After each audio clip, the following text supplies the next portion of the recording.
Hey, this is Jason Spence with Two Fisted Fishing Adventures.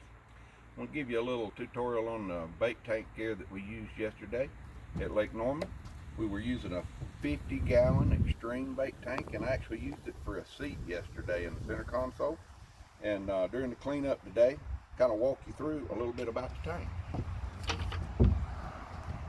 We used thread fin shad yesterday, which is a small bait, very delicate, and they have very small scales. One of the things I was interested in is how well that the filtration system worked on this tank. It's a little unconventional in the fact that it doesn't use a filter box, but it uses filter bags. And each one of these bags is made of a 200 micron material, which is about the same as the filtration system you would have in a in-house water filtration system.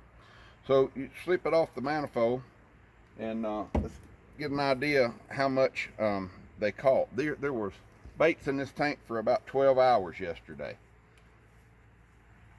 And as you can see, kind of as we get down toward the bottom of the bag, it caught all the scales, a lot of your heavy material that comes out of the purging of those baits.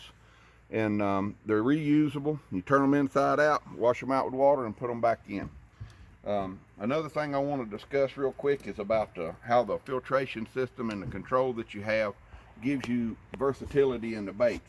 A lot of times we fish with blueback herring, which is a heavier, bigger bait that requires more circulation in your tank. These baits yesterday, it gave me an opportunity to direct the flow, so it wasn't as hard on my baits, it didn't work my baits, and we didn't lose any baits yesterday. Extreme Bait Tanks has got a good system where you can use one or two motors depending on the kind of bait you have. If I was going to run bluebacks, I'd run both motors, and I would turn the direction so that I would make more flow. Just another way that this tank is helpful in keeping baits lively so that your fishing trips are more successful.